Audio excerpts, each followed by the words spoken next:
Motherwell 2, Celtic 1. It's incredible. It's unbelievable. Look at the celebrations there. What a turnaround here this afternoon. Welcome to Rangers Radio. What a goal by Deeney, followed that up, and whoop, in it goes. Why not give the show a call on 01413561972. Rangers up in the scoring. Arpit Tawdry. 12 minutes of the match remaining. What a strike. A stunner from Kenny Miller. Rifles it into the roof of the net. Or send Fox a friend request on Skype at Rangers Radio Online. He's gone into the middle, McSwegan's in there too. Will he come for McSwegan? There's his header, and he scores! What a substitution!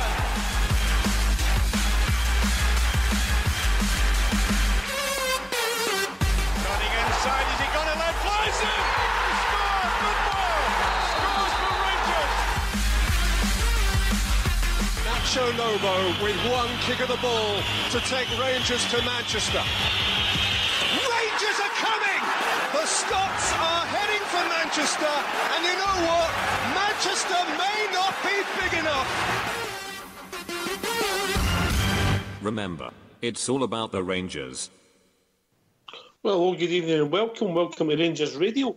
Join myself, Fox, here on the panel tonight. It's the one and only Bridgeman and Big Ulster. How we doing, gentlemen? Hello, everyone. How are you?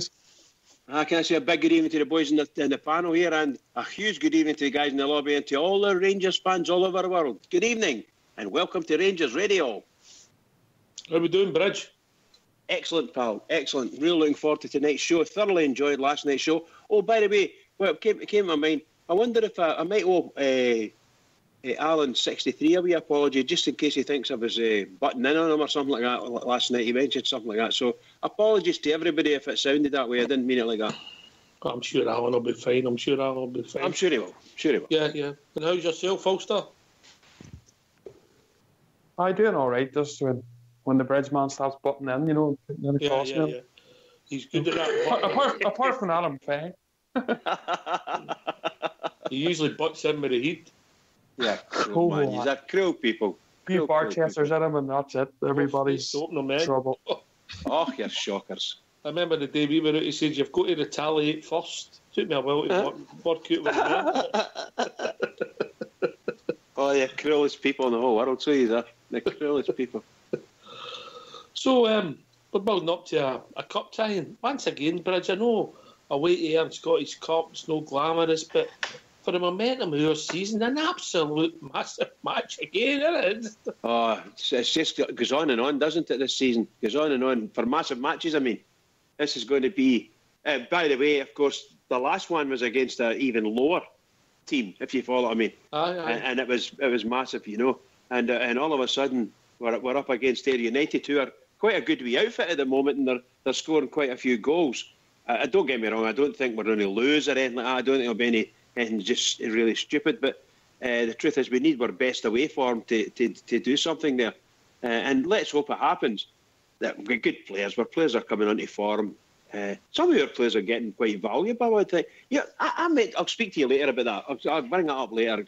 It's something I wanted to say to you. Go on then, get it off your chest. Well, it's about... I was thinking that Tavernier. Tavernier's... I know he blows hot and cold sometimes, but it's actually starting to blow a lot warmer than colder, let's put it that way. And he must be worth a few quid now. If you hadn't made that wicket last week, his run of form would have been superb, Ulster, wouldn't it? Yeah, to be honest, I think Tav's had his critics.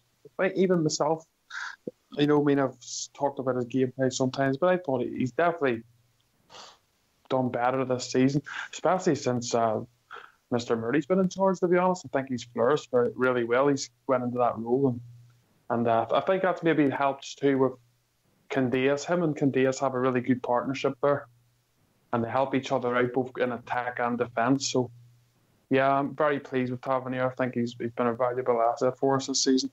Just unfortunate, I suppose, last week. Silly decision, but the main thing was he apologised for it, and he went in the next game and scored an absolute cracker for us. So that's the best way that's the best way to sort that problem out, isn't it? I mean, look, he made a mistake. I mean, he's not the first guy to make a mistake on a football park bridge, is he? Oh, good, no. He'll be a bit far away behind me, that's for sure.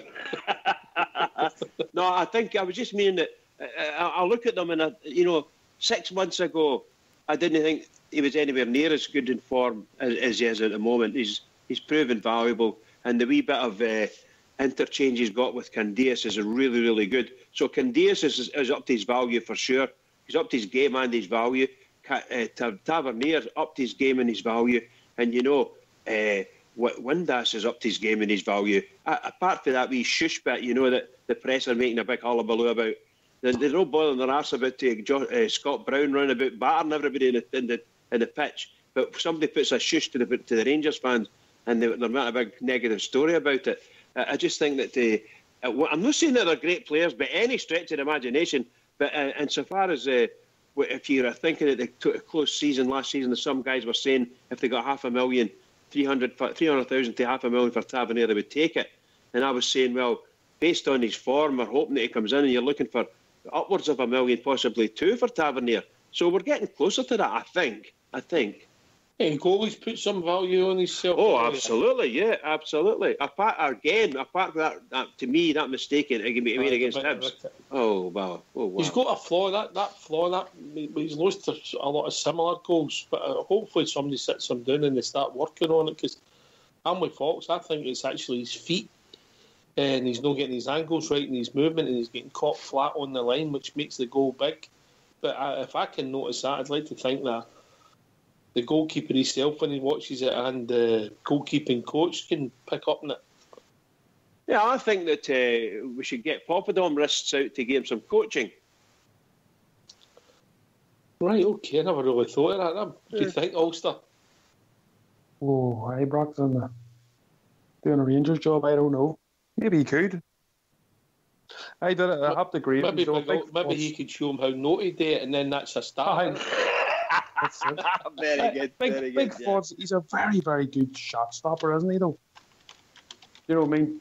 But for some reason, it seems to be goals along the ground, as you can say, with his feet, trying to shuffle his feet quick enough to get down to the low shots at the corners. That's where his flaw is. So, but I'm sure, as you say, if we can see it, the people, the coaching staff will be able to see it, and obviously it's just something he needs to work on. I think that's a fair comment, Bridge. I mean, there's a bit of value in the squad, or should we say the value's rising? Is that what you're the point? Well, I think so. But remember, the chaps that we're bringing in are all quite high value stock anyway. So the people that are already there, they seem to have stepped up in some way or other to match that. Certainly at value level, and I think Tavernier has proven to be one of our most valued players on the pitch, on his play and his contribution to the play and everything about him. There's another goal he scored. He's been involved in quite a few setups. Candeias, much the same, really good.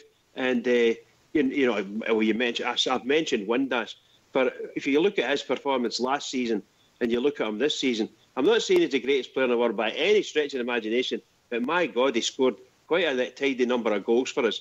And that's great. He wasn't doing that last season. He wasn't scoring anywhere near, and the good goals too, because he's playing in that kind of centre area, where last season he was stuck out, we appeared to be sticking him out in the wing, But big improvement. Obviously, there's lots to come from him, lots to come. I was speaking to a wise man before the show, and he said small steps, just keep progressing, and we'll get there. That's it, well, yep, absolutely. Can't mind his name right enough, Ulster, can you? No, it's what I'll buy me that one. But I have to. I agree that we're getting there. I know we're a bit disappointed with the Hibs result of the Ibrox, but we are getting there. We are improving, and the quality of the squad. You know my theory on that, Ulster. And I'll take you to Bridge next. The Hibs result, it happens. I think the reason we're all gutted with that is because of the back of the St Johnstone and the Hamilton defeats. If they 3 home games, if we'd have won 2 of them, any 2 of them, you wouldn't have got the reaction. We'd have still been annoyed, of course. But I think that's came in the back of them. It's just been magnified. Only my thoughts, Bridgman. Well, when I look back to those terrible, shocking results, I thought to myself, well, the players that were brought in are bringing in the loan players that were brought in loan from the sort of winter shutdown there. I thought, well, we've done quite well there with that window, and we shouldn't have any of these terribly bad performances, particularly Ibrox. And here, do we no go and play against Hibs and have big chunks of the game? Hibs are actually battering us, you know. So there's, I must blame, to a certain extent, I must blame the tactics that we're using, because it can't always be the players. It's got to be a mixture. It's got to be players and tactics. I think we done enough to win the game last week against Hibs, but I thought we were poor against Hamilton and St Johnstone. Oh, we were dreadful. Nah, you're right, mate. You're right. The thing I get. Oh, sorry, Ulster. Sorry for button in again. Oh, I do apologise. Where's Alan 63? Come in and sort me out. Let's not fall out, Bridge. No, but I think you're right. The Hamilton and St Johnstone, they didn't need to be good. They were okay, you know, but they weren't really, really good. And it was enough to turn us over. That's what was disappointing. At least the Hibs, as much as we don't like them, I think it's fair to say they did play some nice football. In the first half, they were pretty dominant at times. But we got into the game again. I honestly thought we were going on to win that game, you know. Unfortunately, obviously, a silly error was made, but I thought we grew into the game the second half, and I thought there was only going to be one winner after we scored the equaliser. I thought the Hibs were rolling up the park once the whole second half, if I remember right. I think we had a fantastic second half. You're absolutely right. I don't think it was just only the once, but certainly we were a far better team in the second half than we were in the first. And that's what I was meaning with this. You know, I thought we were going to go over all these really quite poor performances overall. Against St Johnstone, we were absolutely shocking at Ibrox. Absolutely shocking. And we went what was it? What? We were 1-0 up after about 10 minutes or something like that, and then we ended up losing 3-1. Just 3 really good goals for them, but very poor goals for us. Very poor goals. So I don't know who to blame other than a mixture of players and tactics. It can't be one lot that's totally wrong. There's got to be a mixture there, because we've got some good players, and the game against Hibs proved that the tactics weren't right, certainly not in the first half, or the players weren't playing the proper tactics, like the proper formation, because in the second half it was an entirely different game, entirely different. Aye, we look back. We will look forward, but you look forward, obviously. History's there to teach you, Ulster, you know. But you've always got to look forward. Scottish Cup, I don't know what to call it now. Is it the 5th round tie, is it now? It's changed. We come in at the 4th round now, and used to come in at the 3rd round, so I believe it's the 5th round tie. Win this, we're in the quarter-finals. Massive game, Ulster. Massive game for us. Oh, yeah, it really is. I love the Scottish Cup, to be honest. I absolutely love it. I've always loved the Scottish Cup. And I think we have a big chance. You know, our players, if we need to get over this game, obviously, and I don't want to take anything for granted, but I think as the squad grows together, we'll only get better. So I think if we can get over this tie and get into this quarterfinals, as you say, and we start to gel a wee bit, I think we've got a really good chance, as good a chance as anybody of lifting that trophy, hopefully, at the end of the season. So the quarterfinals, if we get through the tie, mate, anybody at Ibrox? Anybody? Anybody away? Maybe you're right there. Maybe he's right, Bridge, yeah? Yeah, absolutely. But, you know, I was listening to Ulster there, and what he's saying is absolutely right. But we can go back to the last game against Fraserburgh and the last games before that, when we were particularly the away games, and every game that we've talked about became a massive game. And the only thing we can do is take the next game, win it, and go into the following game. That's all we can do, and we have to have that attitude. And we can't put pressure on ourselves at the football level. We have to let the management take care of the pressures. We just go in and do it. Don't bring anything onto ourselves as a club, as a team, and individual players. Just don't do it. Don't do anything really crazy. Otherwise, it can upset a lot of folk. But and including, I'm talking about players now. So let's go on with it as a team. Let's function just like Ulster was saying there, everybody get together and make sure we're playing as a unit. And like against Hibs at the weekend there, and against Thistle in the second half, played as a unit. Some absolutely fabulous football, just fabulous football against Thistle. Loved it. Anyway, Bridge, if people want to join us, what's the number? And the number's 0141 356 1972. And you can join us at rangersradio.online, where Fox will bring you in, and you can join the panel, or you can phone up, just ask a question and talk about anything Rangers. Anyway, we'll get our first caller on the link coming in. It's the one and only Rudy Bear. Evening, Rudy. Evening, Ox. Evening, gents. Rudy. How are you, mate? Aye, William, how are you, fella? Bridge, man, how are you? How you doing? How you doing, Rudy? Aye, Bridge. Right, what did we have for dinner tonight, Rudy? Oh, it was a nice chili, nice spicy chili, Bridge. I love You it. mean I love mince? it. Mince with curry powder, chili powder and I I had mince tonight. Can he beat a plate of mince and tatties, Bridge, when the weather's crap, you know what I mean? Butter Listen, beans to guys, go with it. Fabulous. Can I just say it? I was going to come on the show last night. I ended up having some, I was going to say unwanted, but let's say unexpected visitors. Oh, so you did a wee session, did you? Well, my sister and my brother-in-law showed up. I wasn't expecting to see them. Like, they just kind of were passing and thought they'd pop in. So I was trying to listen to the show while they were all rabbiting on, and eventually Mrs. Rudy says, look, you turn that off. So, but I listened back in the archives. What a great show, guys, that was. I thoroughly enjoyed listening back to that. I really did. You know, the chat about the favourite goals and great memories, and it was absolutely magic. It got me onto YouTube, and I started looking games up and something I've not done for a wee while, like, you know, looked up goals. All right, Rudy, well, we've got you then. What was your sort of favourites then, just quickly, mate? Oh, right, aye, because do you know what, Ox? I could easily have jotted down 15, you know. Oh, no, it wasn't easy. No, it wasn't at all. Right, I started off with the fifth one. I thought I'd go for August 2008, the Pedro Mendes goal. Stephen Davis lobbed the corner, Pedro. But then there's another two great goals in that game. You had Daniel Kuzan, who gave Boric the eyes and caught him at his near post. I mean, that was a crackery a goal, the way that boy took that. Yeah. And then you also had Kenny Miller's volley down into the ground. Boric never got anywhere near it, you know. So, but no, I went for the Pedro Mendes one, you know. Funny enough, but that wasn't my favourite goal in that game. My favourite one was when Boris dropped it. Aye, he fumbled that. Oh, Miller. Number 4, again, the Tims. I can't help it. I just love beating them, you know what I mean? But number 4, I went for the Tims. The Lovencrans Scottish Cup final, last minute of the game. Neil McCann cross, bang, in the back of the net. The look of disgust on their face was absolutely brilliant, man. Loved it, you know.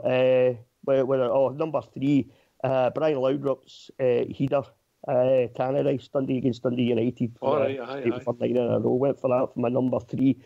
My number 2, I went for Gaza. Gaza, just that second goal and his hat trick. He scored the hat trick, the penalty for his third one. But the second goal, to take the ball about 10, 15 yards in the Rangers half. And by the time he gets to the edge of the Aberdeen box, he's fighting off 4 of them. He's got 4 of them round about him, and he's still managed to leather it into the net. I just thought that was one of the most superb goals I'd ever seen for a Rangers player. And the circumstances as well, Rudy, you know. That's it, yeah. It was the Gaza show that day, wasn't it, you know, for the title.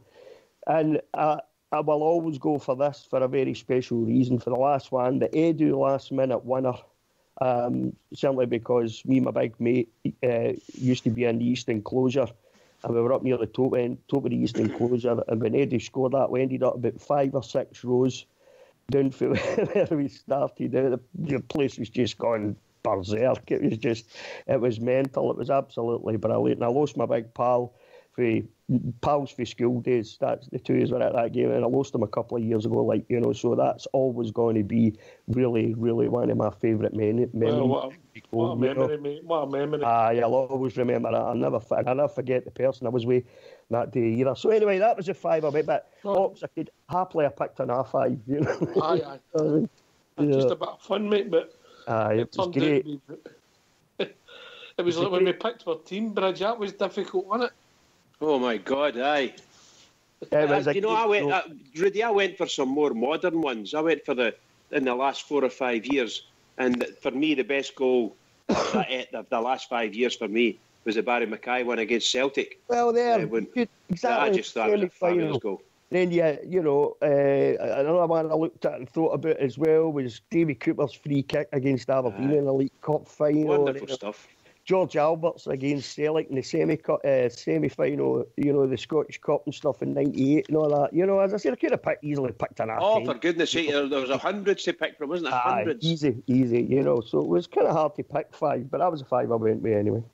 But what a great show. Well done to all you guys. It was cracking. I thoroughly enjoyed it, so I did. Thoroughly enjoyed it. Good show. Is that because you had a couple of malts before you listened to it? Or? No, it was during the day, so I couldn't. It wasn't last night? No. No. I was just wondering if we had to send out all the listeners a bottle of malt to make it better. Well, if you're going to send me any, I'll take some off Yorks. Don't worry about that. It's not a problem. You're on the panel, mate. When you get one, you need to be sending. Okay, yeah. Sometimes it's better to give than receive. Aye, so they say. So they say. Anyway, we move on. We're looking forward to the cup tie on Sunday, 2:30 kickoff. United Cup. My first memory at Somerset Park, I think, first time I was ever there, and I think it must have been about 75, Rudy. We could beat 3-0. We've had quite a history, I think, with United, haven't we? I don't think they've always made. I can't remember. I looked at a wee stat the other day there, and I can't remember exactly where it was. They just looked at, I glanced at it, but they haven't always made it easy for us. I don't think it will be easy on Sunday, to be honest with you. That's a wee tight park down there. They'll be totally up for this game, so they will. It's a wee step up in quality, the opposition compared to Fraserburgh, isn't it? So it'll not be easy, and if the boys are no on it, well, you just never know. It would be an absolute disaster for us not to reach the quarter-final of the Scottish Cup, though, wouldn't it? Because we really need that right now. We really need that, I agree. But we just need to move on. Hope we win the tie. Good draw. I know our forms, but traditionally you'd want to play at Ibrox. Keep the momentum going. You've got one game at Ibrox, then you're hopefully in the semi-final. And then you look at that. You look at the Forum at home. It's been dreadful this season, isn't it? The Forum at home. So maybe being away wouldn't be too bad. Certainly, some of the performances we've seen this season against the likes of Hamilton and that. You could say, well, might not be a bad thing, but. Then you want to support 50,000 Bears because the place will be sold out, wouldn't it? For a cup game. I would think so. Yeah. I would think so. Absolutely, that's definitely what I want. I want to be able to do everything at Ibrox as all the great sides were always brilliant at home. In my opinion, it's just my memory. It tells me that they could go away and they could get a 2-1 or a 1-0, 2-1. Which in essence would equate to maybe a 3 or 4-0 at their home parts, Yeah. And nothing showed me more when we played Real Madrid at Ibrox, and we was there, and there was many, many, many thousands more than there should have been because guys were jumping over the walls and everything to get in. It was just heavily attendance, a big attendance in, and seriously we absolutely battered their goal for huge chunks of that game. And their goalkeeper was just wonderful, scored made some marvellous saves. And then we went over to Real Madrid and they led us 6-0 or something like that. Just as easy as that, Right. Wow, just incredible. They beat us 1-0 at Ibrox, which equated to 6-0 at San Bernabeu. Amazing. But I don't think a home tie would be that much of a problem, I mean, at the end of the day, in order to win the Scottish Cup, you have to just beat whoever's in front of you, whoever you're drawn against, and regardless of who it is or where it is, you have to do the business, man. You have to go out and play them and beat them. You have to earn the right to appear in a Scottish Cup final. I heard Big Ulster saying there that he loves the Scottish Cup. I'm a bit like that as well. I like the Scottish Cup. We've had some great results over the years. All you have to do is look at beating the Tims in the semi-final on penalties. That for me was a great day as well. Sorry, Ox, were you saying something? Or? No. I was just looking at the results against Ayr United. We've played them 100 times, Ayr United, you know. Aye. You know, I'm just looking to see that, if I can find that. No, it must have, couldn't have been 75. Because when did the Premier League start? 75, 76 season? 76, aye, 75, 76, aye, I think so. Aye, we've played them away in 74. I'll have a look in a minute. It's a big game, and I think it's important that it's a cup tie. It's important we get through the cup tie and move on. You know, sometimes you have a bit of drama within it. You never know, go to a replay or whatever, but it doesn't matter. Through the cup tie, move on, and then keep the league form going. Big Ulster. Yep, this is it. Like, as you said, I would love us to have a great performance. You know, play something lovely football on Sunday, but first and foremost, we get the win. Doesn't matter how we get it, as long as we get through to the next round. But I just think there's more to come from this team. I think there's a lot of players there who are new. A lot of the new players that we've brought in haven't played much this season, and I just think, you know, a bit of optimism that we'll go from strength to strength, and as we start gelling as a team and start playing more games together, I think we're going to have a good end of the season. I have to say, I do remember the way it would be 68, 69, something like that. We were down there in one of the cup games. I don't remember if it was a League Cup or Scottish Cup, and they beat us 2-1. And there was a packed house, absolutely packed house, and there was about 7 of us there. And we travelled down in this van, and well, I'll tell you what, we were wrecked. We were completely wrecked. And, you know, going to the pubs and getting a carry out and into the game. And one of the boys had a couple of bottles of Newcastle Brown Ale. I'll tell you what, he kept the bottles, and I'll tell you, he was throwing the bottles at the director's box at John Lawrence. It was a big sort of get Lawrence out type thing, you know. Once again, another 2-1 defeat type of thing, you know. This is terrible, blah, blah, blah. You know, the police still listen to this show, Bridge. I'm saying the boy get arrested, like, you know, my mate get arrested throwing bottles. So there's not much you can say, you know. I won the game, Rudy. Oh, did you find that? Right, okay. It was the 11th of October 1975. We lost 3-0 to Ayr United. I think, I've not got their goal scorers, but I think Doyle got a hat-trick.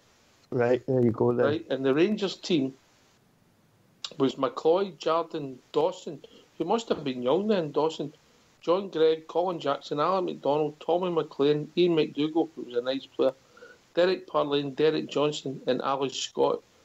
Subs used Alec Miller and Bobby McKean. There's a team for you. And they lost 3-0 to Ayr United.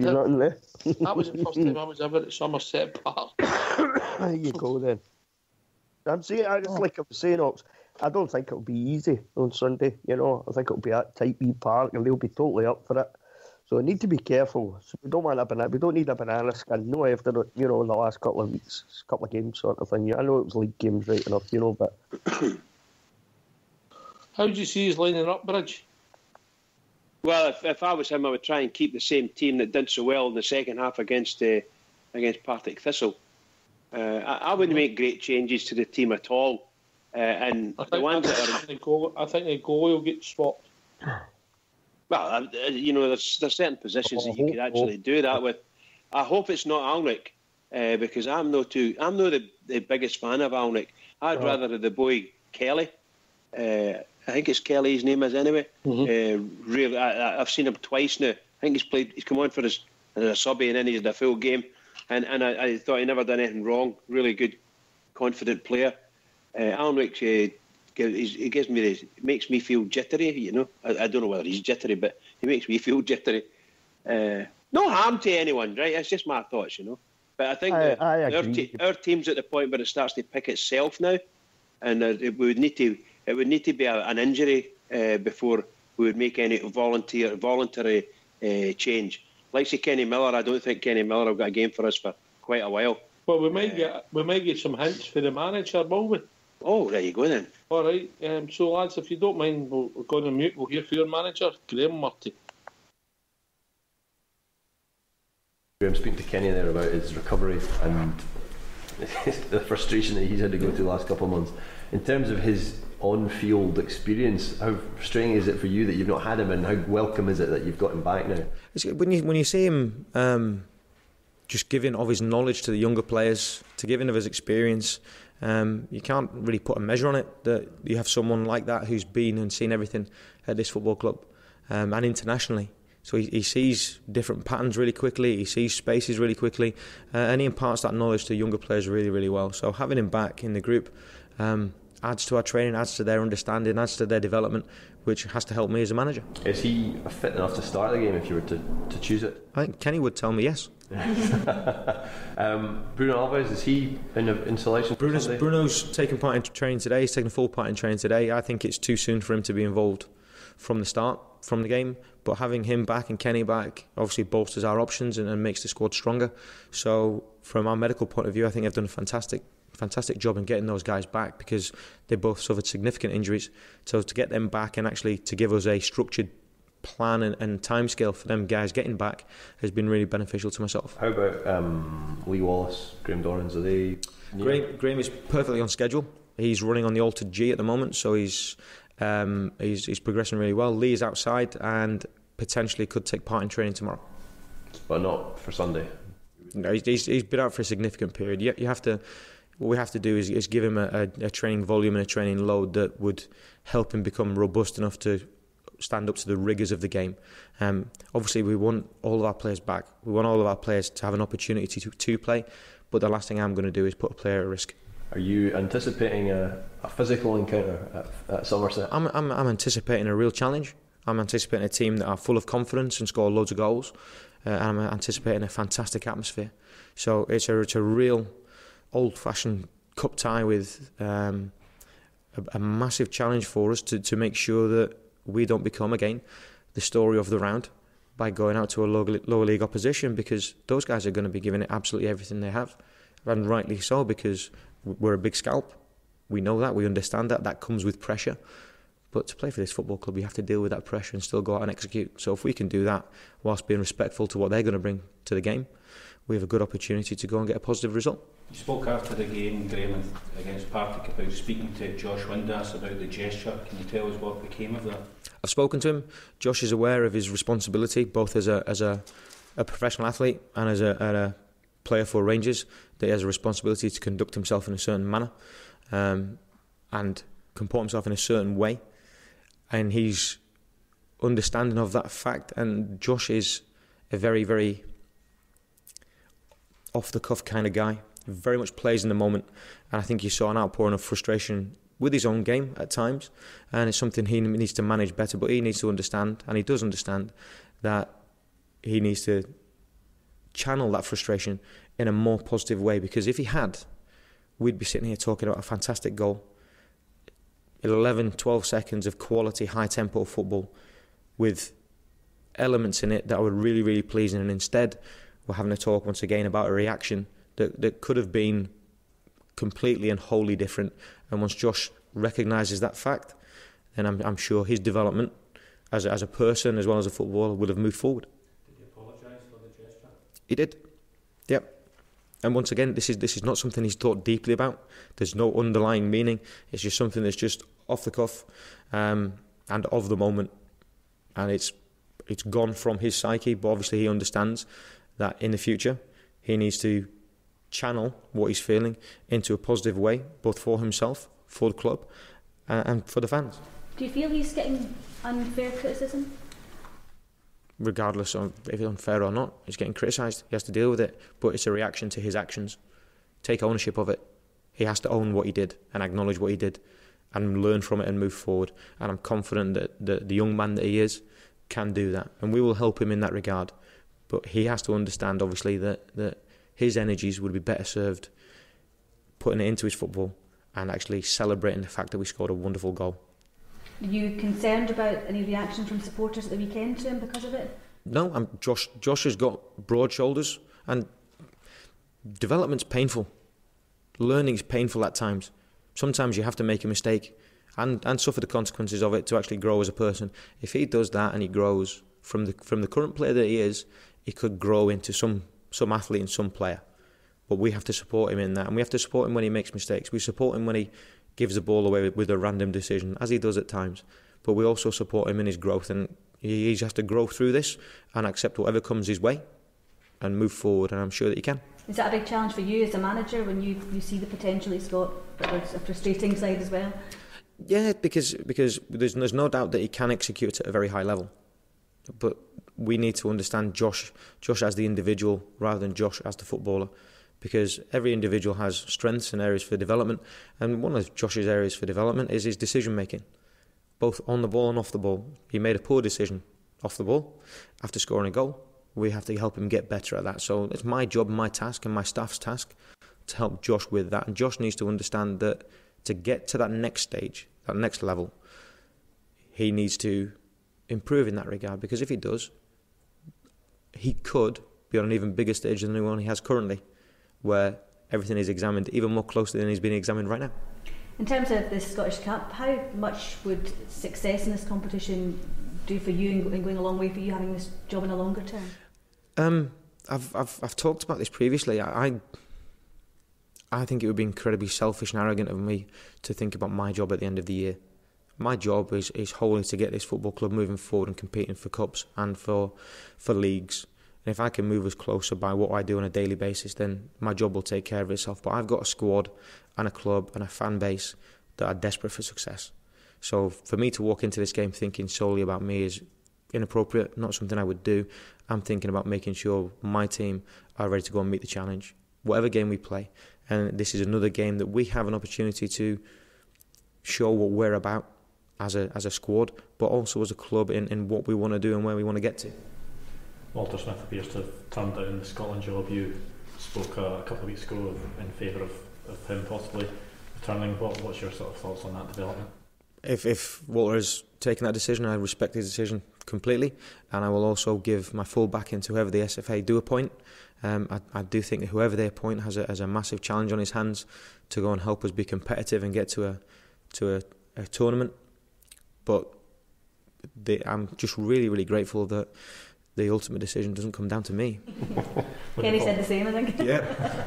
Looking forward to Sunday. How important do you think the Scottish Cup is for Rangers this season? Well, it's the fans have been through a great deal at this football club recently, and the squad that deliver the first trophy to them will see a massive outpouring of emotion, and we have to understand that. We have to be fully cognizant of that fact, and we have an opportunity, because we think that on any given day we're a match, or more than a match, for the teams in this country.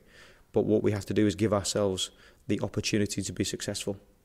That means we have to plan it, we have to prep it, we have to show an exemplary attitude, and if we do that, then we have an opportunity. But we have to be in the next round. We have to be in the next round and go and win the next game. If we have that attitude and we work extremely hard, then, as I've said, we have an opportunity to deliver a cup.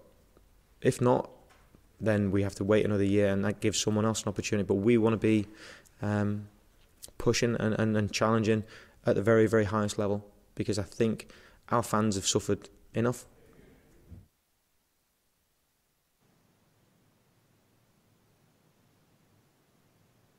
Everybody back, lads? Yeah, indeed.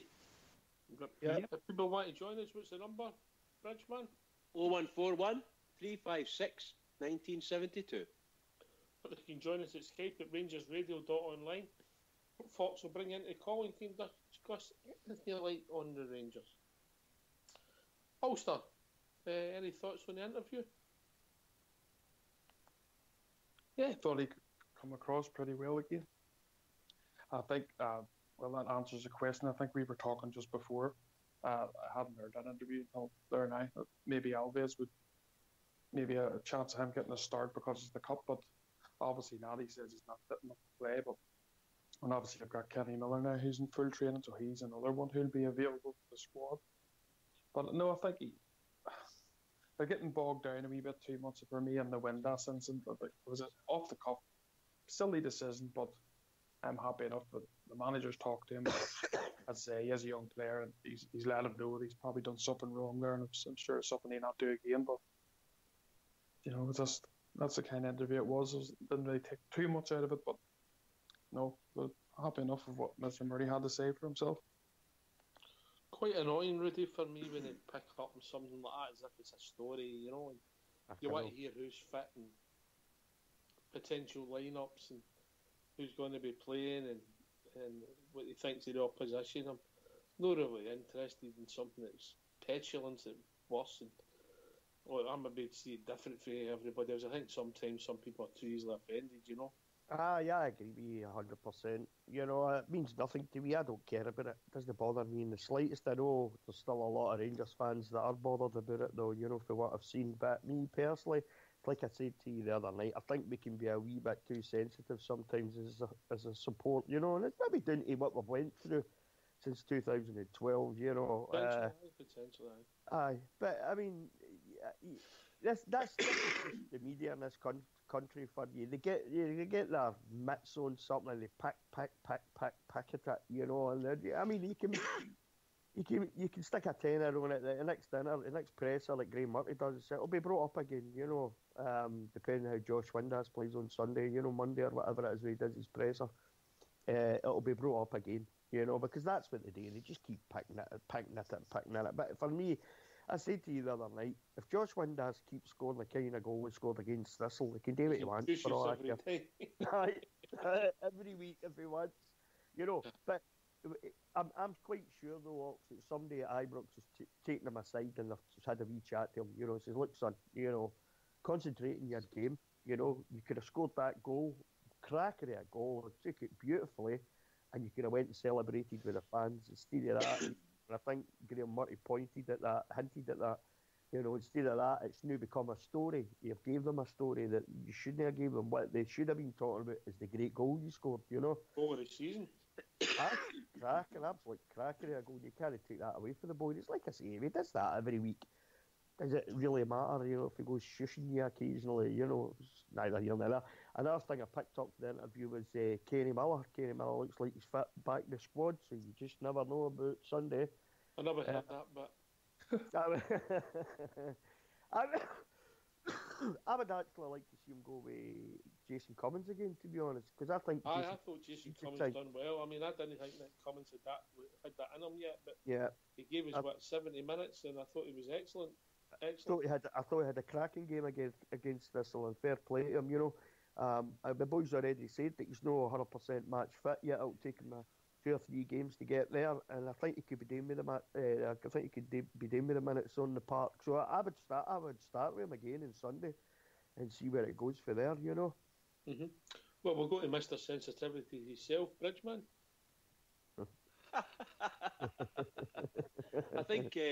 I think our manager is becoming quite good. If he hasn't always been good at it, but he's becoming, I think, really, really good at handling the press. And I think sometimes they think they can pull one over his eyes, but he doesn't appear to be interested in letting them do so. So well done, Mr. Murty. I think he answered the questions very good. I think he might not be as defensive, or shall we say, defensive for Josh Windass at the moment. Maybe that'll come a wee bit later. I think he certainly, it sounds as if he blames Josh Windass. If you're going to allocate blame, I think he blames him for it. In other words, it's your own fault, son. Whereas I thought he might have said it's his own fault, but really we've got to look after him and make sure he's all right. So, but take my hat off to him. Everything he said is really good, really well said. I've got no problems with it, and I'm very, very happy the way he's treating the press and the way they're treating him. Do you get the impression he tries to treat the players as adults, Bridge? Well, yeah, I actually think he does. He treats them like adults, and he's giving them adult responsibilities. Oh, that can be dangerous. Of course. I know what it's like dealing with you. Jeez. But it's true, you know. There's no doubt about it. He's far better than he was. There's a lot less nerves than he had before, you know. So I'm very happy with what he's saying, how he's saying it, and the way his manners, everything about him. And I think he gets the respect of these journalists. But the truth of the matter is, as Rudy likes to call them, somewhere along the line they're gutters, and they're really gutter press, you know. Yeah. So we need to be always be aware of these people, because they just want to diss Rangers all the time, for sure. I mean, a perfect example of that for me, Bridge, is the Windass goal and the Tavernier goal against Thistle. Two great goals, really well taken goals. Took us a while to get into the game, but in the second half we played some really good football in the second half, so we did. We scored two cracking goals. We could have scored another couple, if chances had been taken. And all they want to talk about is Josh Windass and the incident with the Rangers fans. They're not interested in talking about the two great goals that we scored. Yeah, I was saying something about it the other night, but in a more lighter mode, I think that the usual whether this mob will come across it, come out of the hills and pour it, everything will pour it is, and it'll come as they can do it. And as Boswell quite rightly said, sometimes it doesn't matter what you do; they're going to come over, and it's all going to be negative anyway. I'd rather we as players in the club didn't add to that ourselves, didn't cause that ourselves. If they want to come across the hills and start pouring the shit on us, then fine, let's do that, and we can always tell them where they're wrong. But when we do it ourselves and cause our own troubles, and it's we must be able to get our own disciplines correct. That's all I'm saying. Yeah. So I'd rather avoid it. Sorry. I think they're missing a trick because I think he's got quite a good geology again. Whether you think he's going to be the manager or not is a different argument. And he's willing to answer their questions, and if they answer them decent questions, they get stories there. I just don't understand it, Rudy. I really don't. No, he's a very experienced guy, isn't he, international-wise? I mean, tell me if I'm wrong. Has he not got about 20 or 30 caps? Something like that, mate. I know he's getting capped. I don't know if it's as many as that. I'll have a look for you. But I don't know. He certainly played for the country a few times, And Bridge was saying there as well, when he first started doing the interviews, he just totally looked like a rabbit caught in headlights to me at times, wide-eyed and just looked like a bag of nerves. But he settled into the seat now for me, I would like to see that new He's got 4 caps. Is that it? 4. I thought it was more than that. I'm surprised at that. It's only 4, to be honest. I thought it was more than that for some reason. But he certainly seems to have settled into the seat now, he deals with the press really well, got an answer for everything, talks common sense, But I would like to see that new allied with performances on the pitch now, as well as... Points make prizes, Rudy. Yeah, well, that's it. Yeah, exactly. You hit the nail on the head. Points make prizes, There's no good on being good in the pressers, in the interviews and everything like that. No good on being confident in dealing with the press if he can't get the results on the park. He's got to get results. That's where it really, really matters. That's where it really counts.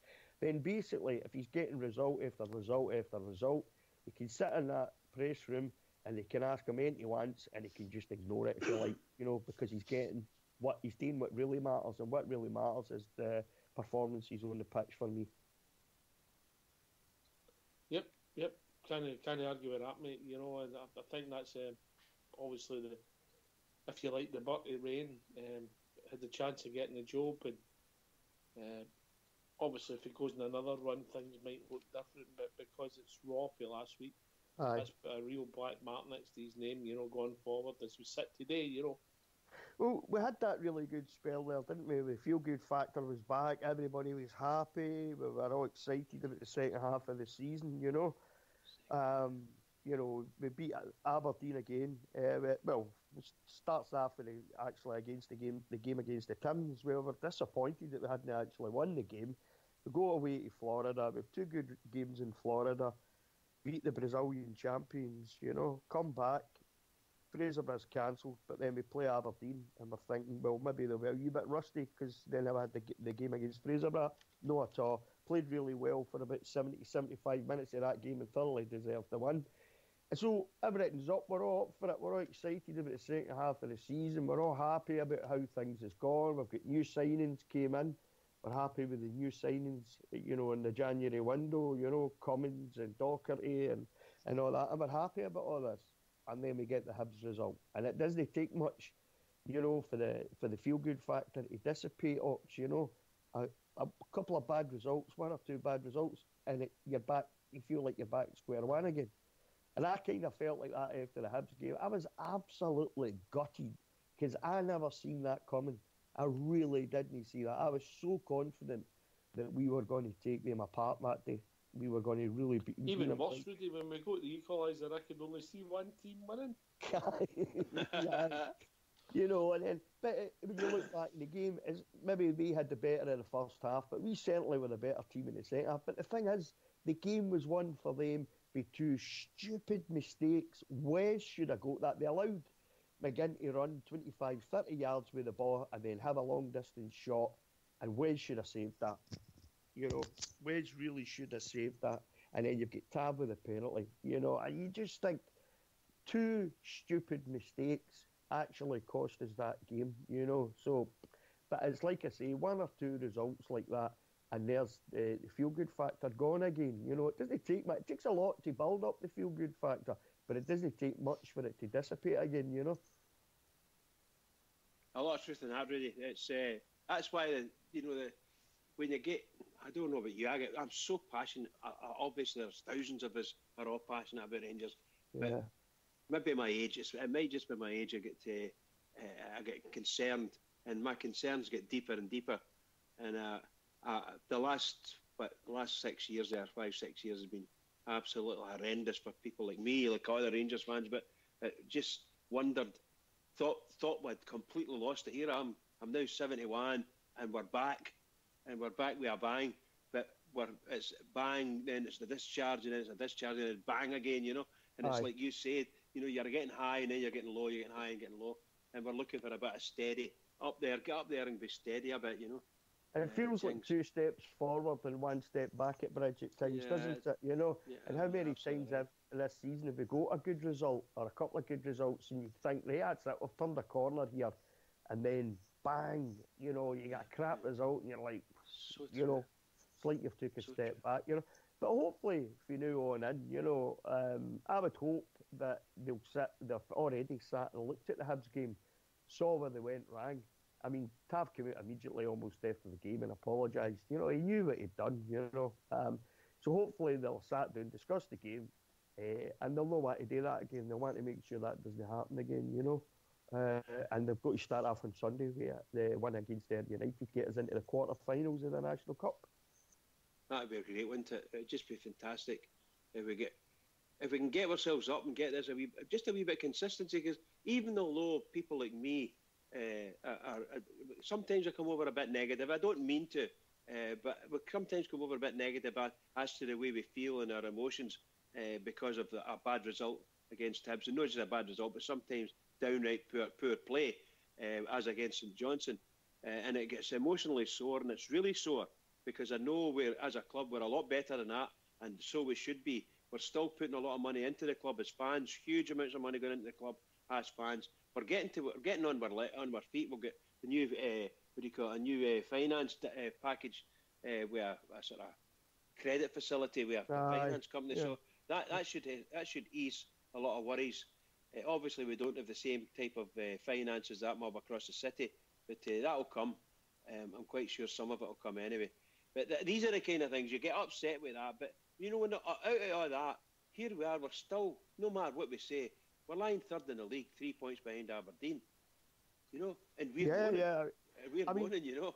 The thing is, that 3 points is nothing, Bridge, in the grand scheme of things. You know, I mean, there's still more than enough time to overtake them and get into second place again.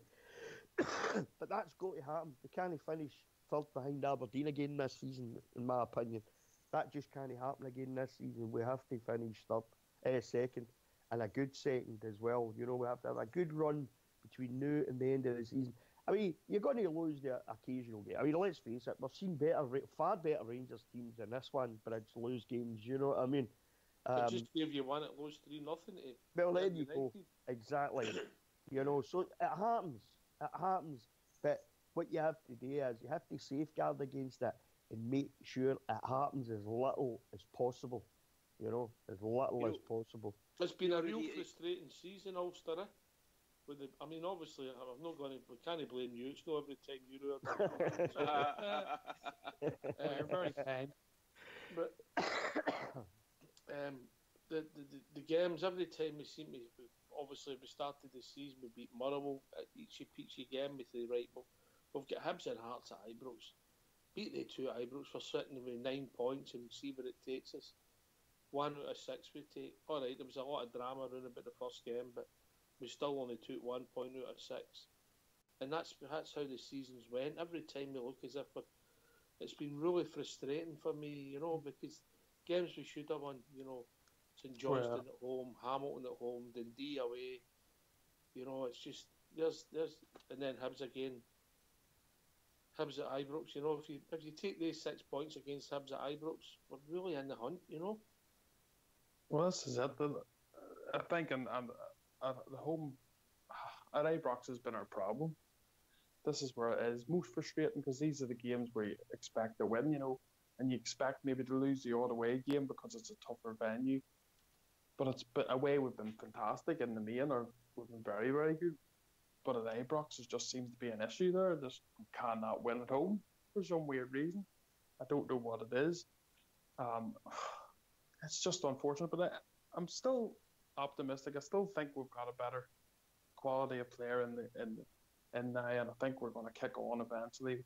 You know, at the end of last season, I think you asked the question, what did we see as success this season? And I think most of us said that as long as we get progress, we didn't expect to win the league this season, but if we've seen progress, a bit more quality in our squad and closing the gap, would be happy. And I think that's what we have done. The gap, I'm not sure what the table would have been this time last season, but I don't think the gap's anywhere near the gulf of what it was. 11 points isn't that much of a gap compared to last season. So I know we're sitting third, which isn't great for us. We want to be at least second. We want to be first, obviously, but you know, we need to finish second this season. And I think as the squad goes on, we'll be able to do that. But, you know, I think there is definitely optimism there for me. I know it's tough at times. You know, we're living the moment as Rangers fans, and we want to win every game. But it will come. It's small steps, but I'm happy with the progress. I know we want it tomorrow. Stop mentioning progress. Oh, sorry.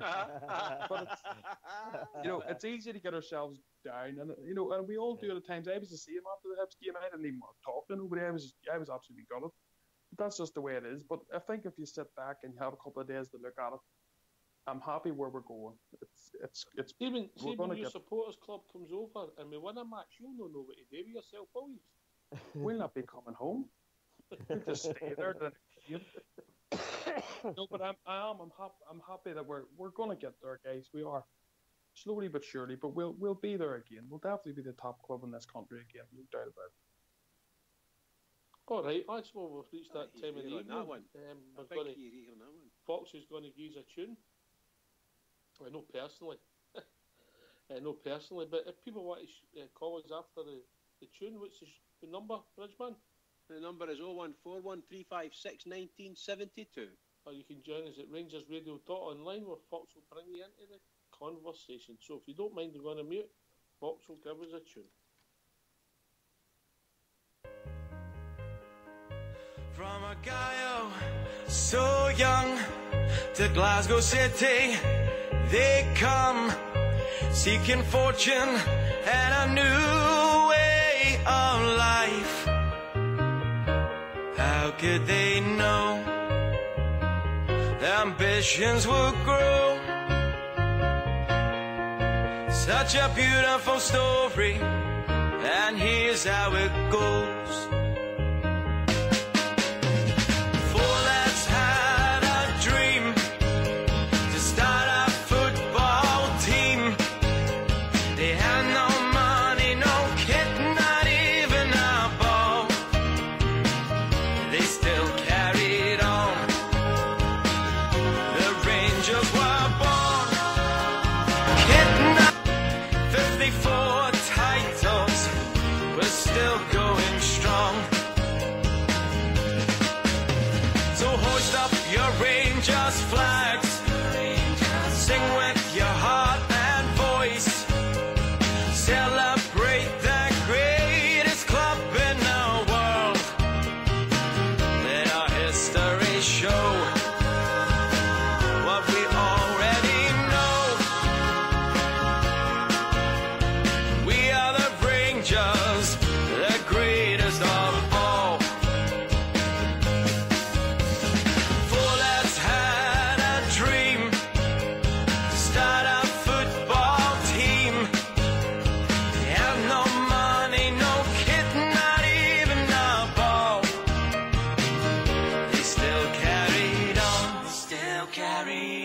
The Rangers were born.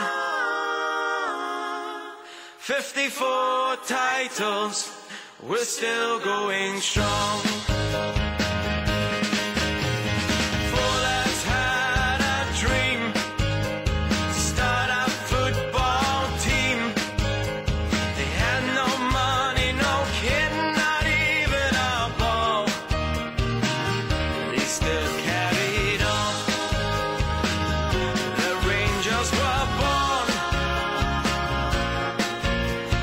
54 titles, we're still going strong.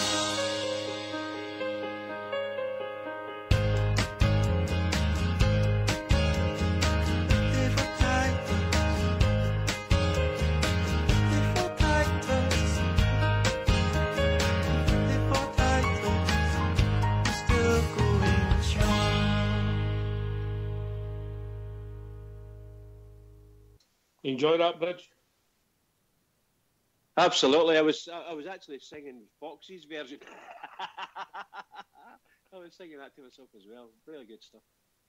Yeah, really he's good. a clever man bringing that one out. You can bring a new version out every year in a couple of years' time. Hopefully. I hope so. Please. Please. Yeah. You know, because I believe if we get to 55, it'll be one of many. Anyway, we've been joined by one of Ayrshire's finest. Anybody, any ideas? Oh, must be Kenny Miller. Surely Travel Rug. It's got to be Travel. It's got to be the Travel Rug, man. Timmy Mallet. How are we doing, Travel Rug? I am good, Danny. Hey, Travel. Hi, Ulster. How you doing, buddy? Oh, I've Doing just well, been yep. sent a PM about you, Ulster. Here, I'll read it out to you, mate. Could we start a crowdfunding page to get Ulster a season book for Aberdeen? By the way, that's cruelty. Really cruel. Yeah, I think it's deadly serious, mate. How we doing, Travel? What's on your mind? No, nothing. I'm just All right, good thanks news. for the call then. Good news coming for the club. Some players getting back to fitness. That's good. Some other players are progressing well. I know you only get word docs, but it's good to get some experience back into the team. I think they'll take. I think Miller will take part at some point on Sunday. I don't know if he'll start. Do you? No, I think he'll come off the I bench. think he'll depart at some point. You know, obviously you need to be sensible about it. I wouldn't mind seeing the two up front for the first time. Maybe give Josh a rest. He's played a lot of football, and let's see how we go with Cummins and Morales. Maybe put Cummins a wee bit deeper. If he was to rest Josh, that would be a bigger story than the rest of the game, I think. And that's the problem, mate. It might be the right thing to do, and the story's not going to be about him getting a rest. It'll be all the other crap that goes around about it, you know. It wouldn't be getting arrested, it'd be getting punished. That's the way the press would be selling on that one, I think. But on you go, Travel. I do agree with you. I would like to see them playing two up front, and do you know, in some ways I thought Cummins was a wee bit more effective than Morales has been some games. You know, I thought Cummins worked really hard, and I think I know Morales works hard, but I thought that Cummins was more a team player than Morales. But Cummins done well. He showed a side to his game that I hadn't seen in the sort of couple of cameos he's done before that, and obviously he's getting fitter all the time. So you've got to give credit when credit's due, you know. Mm-hmm. Did he? Has there been any word on whether DJ's going to come back in? Is it just a bug? We're talking to Fox, who, funny enough, has got a bug himself. That he'd heard that DJ was fit and back in the squad and was out on the grass today. So obviously, maybe some kind of virus or something, and he's all right, you know. No, you know. So I mean, they might not play him. They might not play him if he's been ill and he's not 100%. They might think they've got enough in the tank. Play Halliday there. But well, Halliday or Hodgson, but for me, I would play Halliday there. Aye, absolutely. You know, have you got a reason why you would play Halliday there? Left-sided player, mate.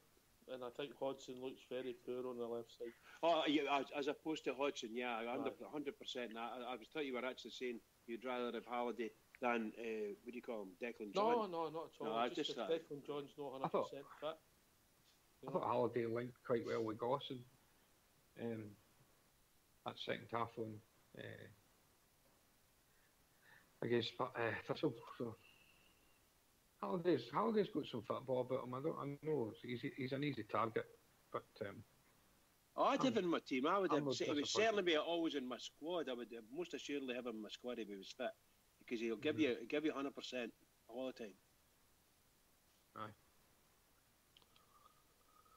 But interesting. How do you see his lining up there? Who's your team? Oh, I think it'll be much the same as during the week.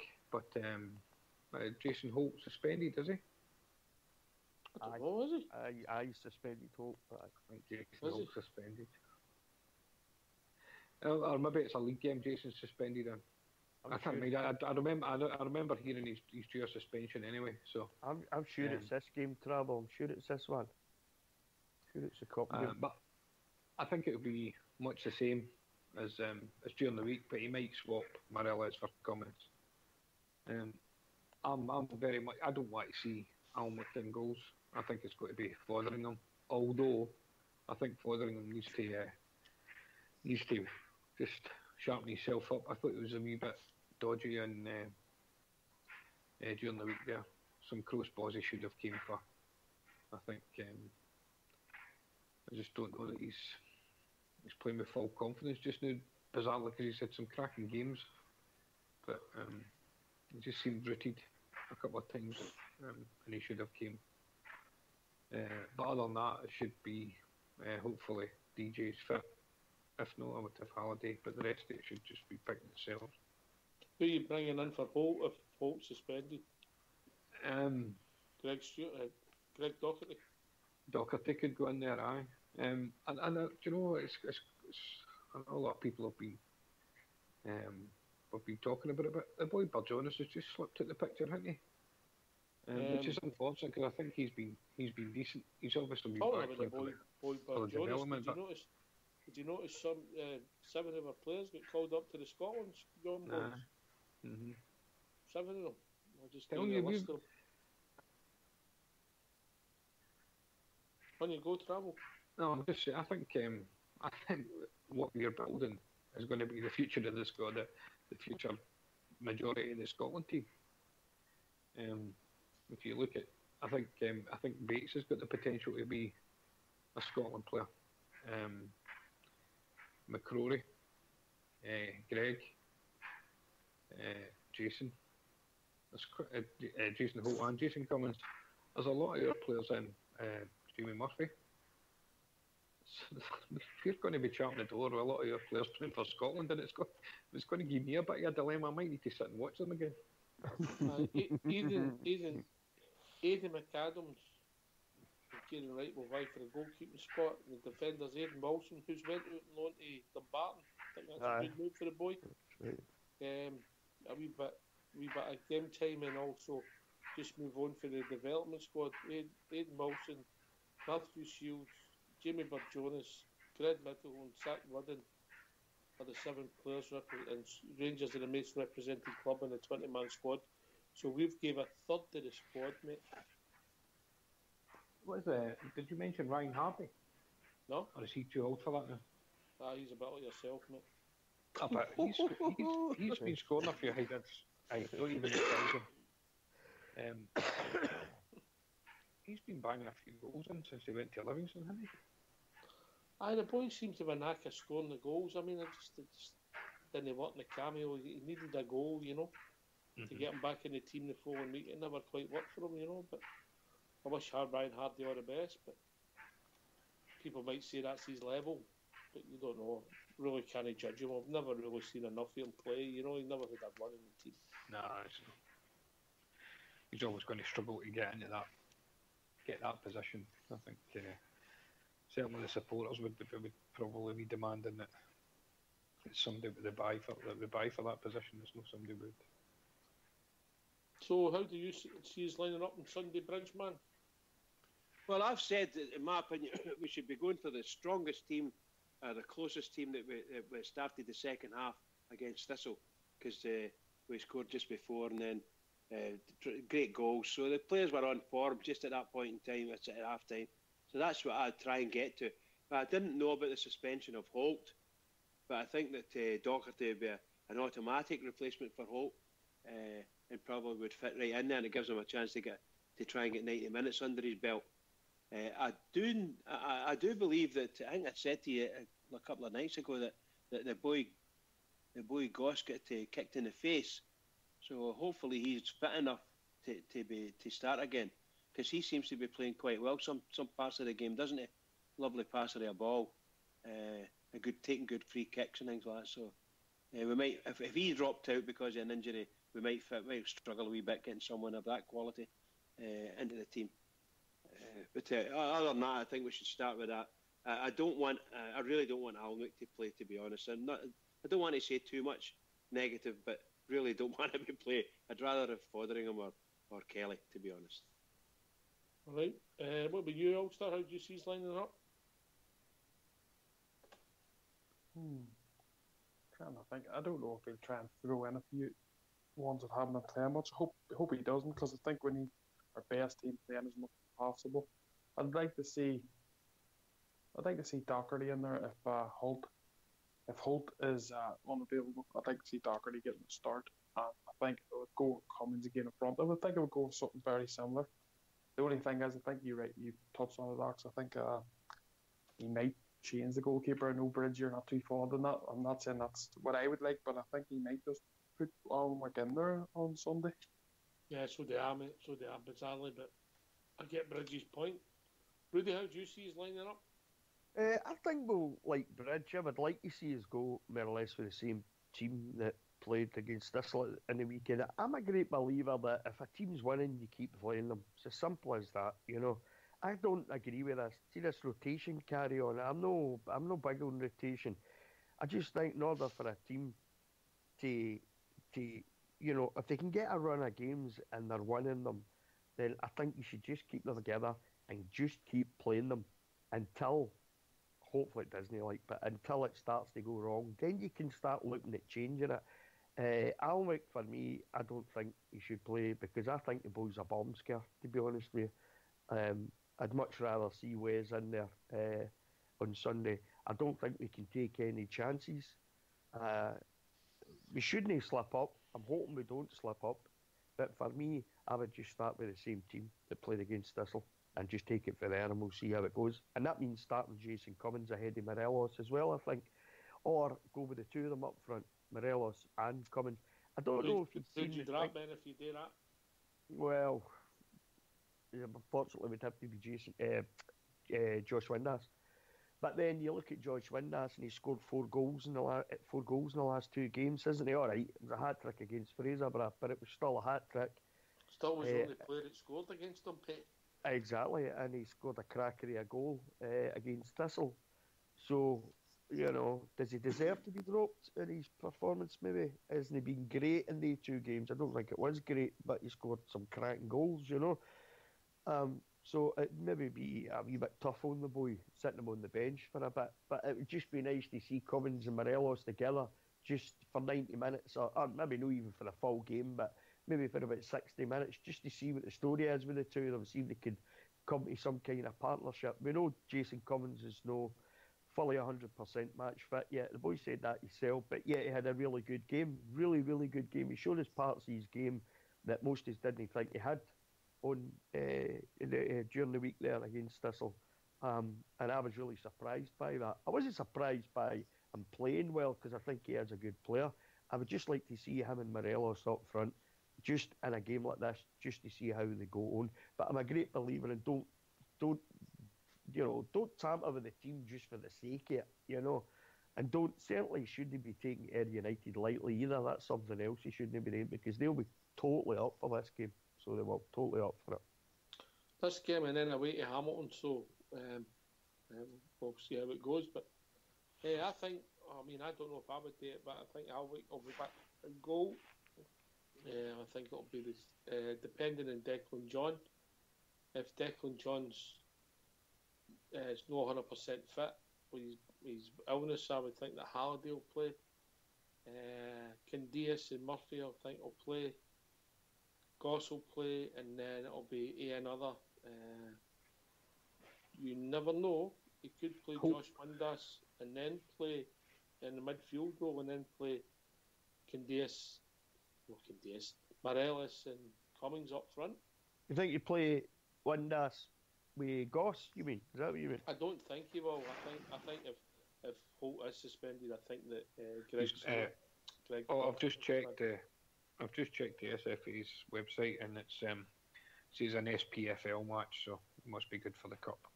Oh, he's not right for the cup then. Okay. Aye, so must be the Hamilton game. I must have picked it up wrong. He was a catalyst for dragging us back into that match for me on Tuesday evening. There was a period where he was only one performing for us, in my opinion. We've been joined by Gary. Evening, Gary. How we doing, guys? Evening, Gary. I'm Gary. What's on your mind, mate? Okay. I'm quite looking forward to Sunday, actually. I have to agree with what most of the guys said. I think we should go with the team that we finished with the other night there. And I really would like to see Morelos and Cummins together. I think if they get a chance, they could build something really good. It's looking likely now that that Morelos is going to be staying, so I think they should give him a chance to play together. Did you not see the story today, Gary, about the bid for Fenerbahce? Aye, I seen that, mate. But I heard the figure was only something like 2 or 3 million or something. It wasn't, it wasn't anywhere near what the Chinese. It's all Turkish delight. But is there any truth in it, Gary? It's all Turkish delight. I'm honest, mate. I don't know. It seems to have came out of the blue a wee bit. Oh, well done there, Gary. See, you done there a wee pun there. I'm here all week. But no, surely we can knock back 8 million and then accept a bid for 2 or 3 million or whatever it might be.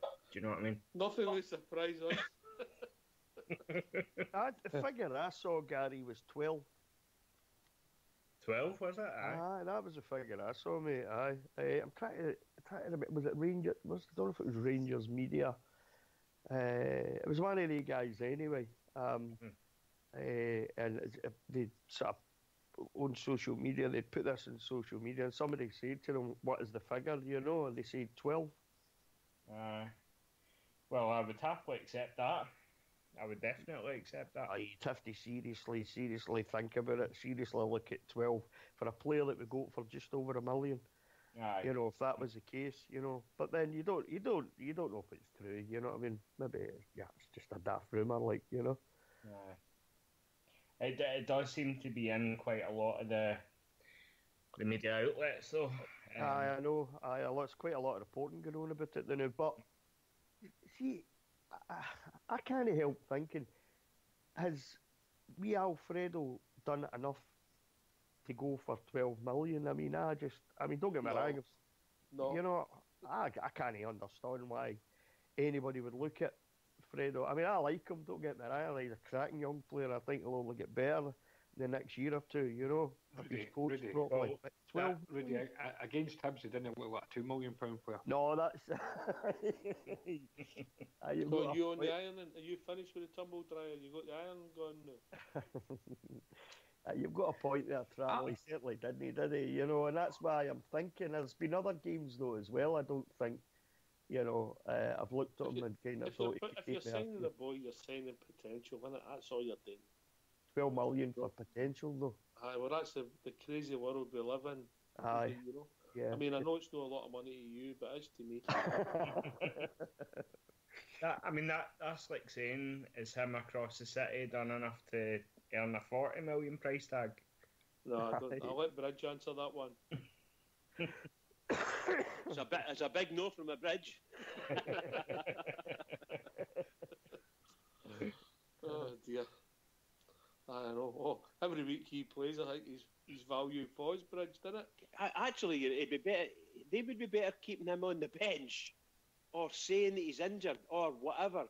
He's no well, or he's had to go back to his family. Because you're right. See, every week goes by. Yeah, it's only natural, isn't it? Here, wait a minute. When's the last time you actually played and scored and played well and scored? Or okay, it's just cameo appearances you're having.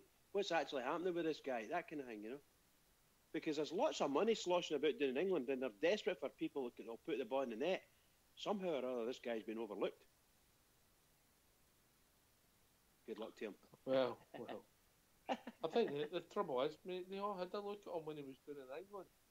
He was doing there with Fulham, so they've all seen him and they've all fancied him, and obviously his injuries, he's got a reputation, they've been injured, you know, so people will be very dubious. Do you actually think he is injury prone? Well, you don't have to look at his record, mate. Yeah, I'm saying that, but do you honestly think he's injury prone? I don't remember him playing for Fulham, so forgive me, I never followed. There's lots and lots of foreign names down there, so it never stood out for me to say, "Oh, here, look at this boy's an absolutely fabulous player." I mean, you must see it on the Celtic channel how often he's not playing. But it's yes, pal. Bridgman, they had a season last year that they couldn't match that. There's no way they could match that. Everything fell right for them last season. All of their players looked like superstars. Look at them this season. All the planets aligned for them, didn't they? Yeah. Well, aye, but no this year. And I think that's why last week's result against Hibs was such a sore one, because we're missing out on opportunities. We're missing out on opportunities. So much at stake, and after the event is such a downer, because you know what you could have had. You know, it was sitting there staring us in the face, and we did nothing about it. We couldn't do nothing. We were impotent. Whatever you want to call what adjective against us is the truth. There's nothing we can say about it, really. But I don't think Dembele's worth 40 million of anything, even Indian rupees, whatever they are. I don't think he's worth that. What about pesos, Bridge? What about pesos? Pesos, you know, just nonsense, isn't it? It's just utter nonsense. It was the usual garbage for the Timmy supporting press, though. I mean, they've done this way. They're shocking. See the press up here is just bad, isn't it? Really bad. Really bad. Laughable. You know, the way they went on about this guy, you would thought he was the next world superstar, you know. And they're doing it with this boy, they've got on loan for Chelsea, Charlie Musonda.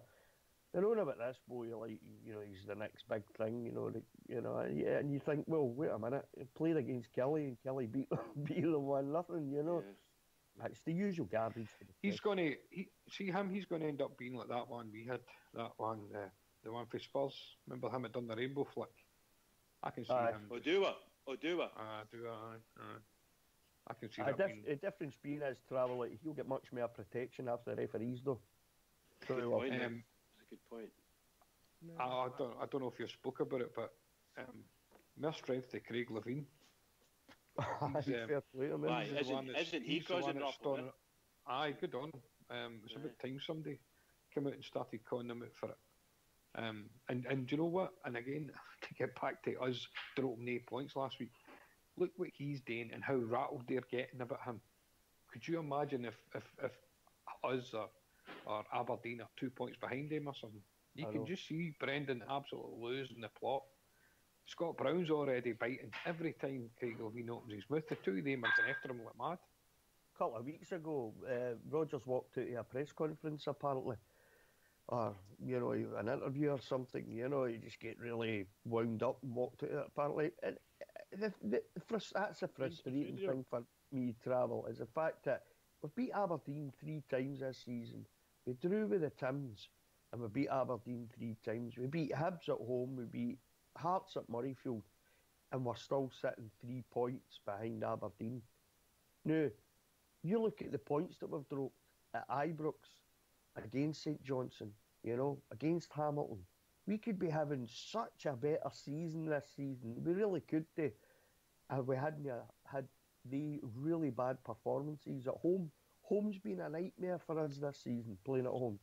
Talking about people who always perform well, we've been joined by Alan 63. Hello? All right, Alan. How you doing, guys? All right, Alan. I thought I would call in when you mentioned a couple of things. The first one that springs to mind is Dumbelly and 40 million. Of course he's worth 40 million. Smarties. 40 million gingy bottles, Alan. Smarties. Oh, shit. And he's injured as well. Yeah. What is it? He plays a couple of games, then he's out for, weeks at end, isn't it?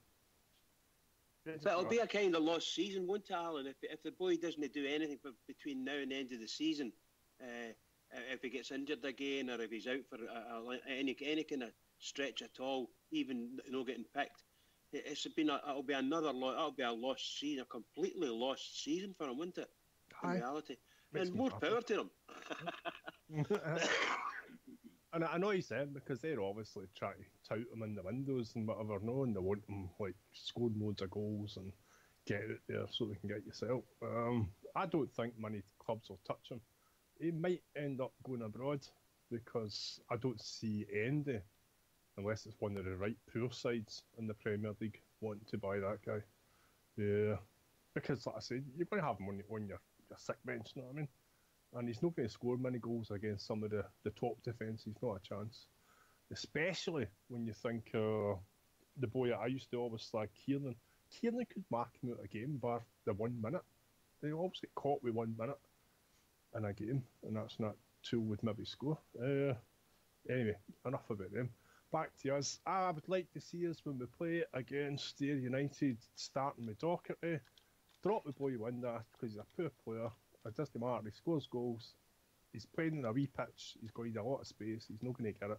Neither's Kenny Miller, so forget about him.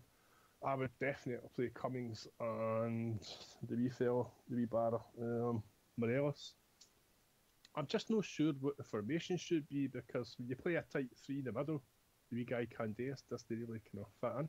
He's more a winger, as we all know. So maybe it'd be better just starting with the one up top and play the formation we're used to playing. Maybe score a couple of goals, then change it. Ayr United will only know what hit them once we change it because they'll be thinking we can play the same way all the time anyway, as we do. I would like to see the wee guy that I don't like, but I like his attitude. Halliday playing left back because I cannot stand the wee man for Ulster. I think he's absolutely rotten. I don't know what he's doing playing football. He can't play the game, he's crap. Hodgson. I would keep most of the players playing, but I would drop the goalkeeper. No, because I'm dropping him as such, but I would play the boy Kelly, because Kelly showed in America he is a good keeper, whereas Alnwick, he shouldn't be at Ibrox, he's not good enough. And there was another one I was thinking, and I can't think what it is. The idea about Windass and the papers and that, forget about the papers, because it doesn't matter what we do, they're going to hammer us anyway. And it's horses for courses. Ayr United, give the boy a rest. He's been out there shushing Rangers fans when other managers would maybe even have kicked him at the club, or at worst, or at best. Like say Jock Wallace would have kicked him, but it hurts. It's a disgraceful thing to do to Rangers fans, considering Rangers fans pay his wages. And I reckon over the piece, because I've been reading online as well, and I think there's far too many Rangers fans these days are getting a bit, I used the word girly in the lobby earlier, and I better change that in case I get done for political correctness. They're getting a bit kind of... Some of the Rangers fans online aren't even Rangers fans, if that makes sense, you know? I know what you're saying, yeah. But I just don't like it. I don't like Rangers fans not being Rangers fans. They're there to hate and we're there to bum up. And if one of your players isn't playing good, game stick. Why would you want to say nothing? If he's playing rubbish, then you slag him. I went and said on here, and there was other people said in the lobby, he scored a hat-trick against that wee Diddy off the up north, and he wasn't in the game. his 3 goals came inside the box, and maybe that's where to play him. So maybe even against the Ayr United, tell him, I'm not going to start you, but I'll bring you on in the second half, and I want you to run your guts out, and I want you to score goals. You're playing striker alongside, then give me his name, who he's playing with. You're going to have to take that football manager, Al. See, Randall. Just all built up inside me, sorry. Feel better now. Get it out, Al. Get it out. Travel Rock, are you going down on Sunday?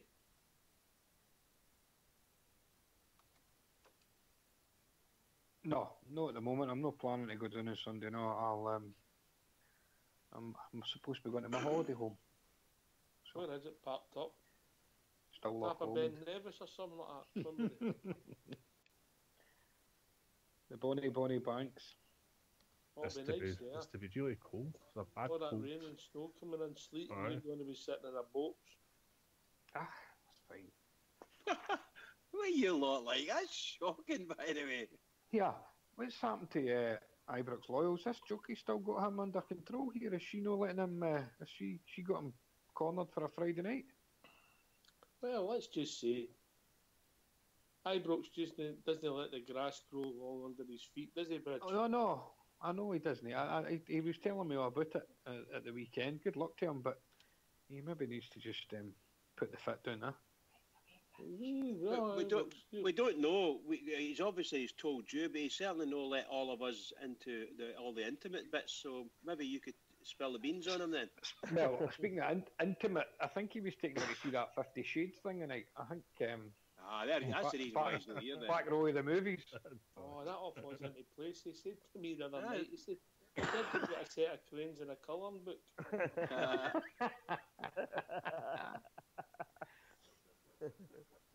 That 50 Shades, aye, all right.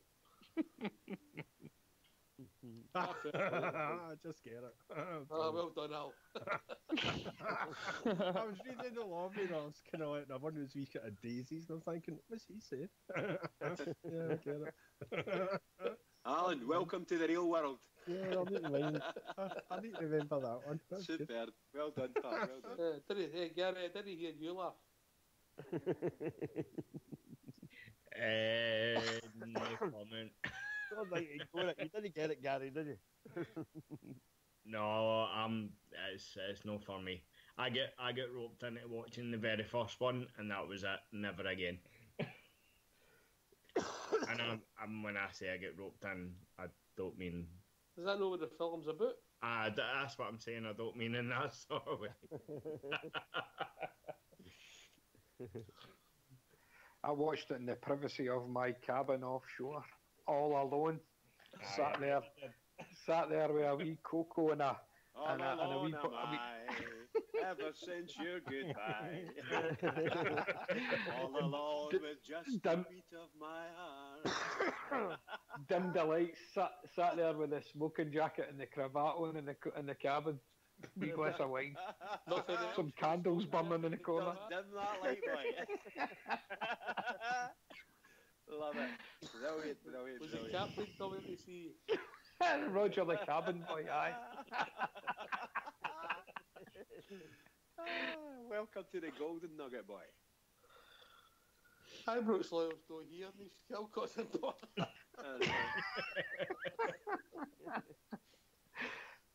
Oh dear. I think Fox is going to take him under his wing. That's the latest. Fox is going to take him under the wing and give him some tips.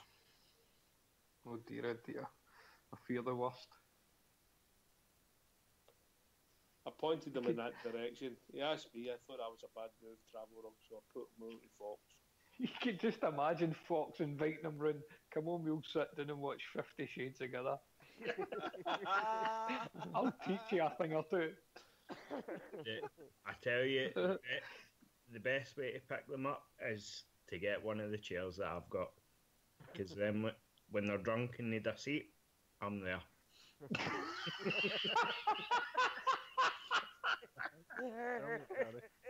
Is that a quality, is it? It works. I'll tell you, it works. I love a Friday on the show.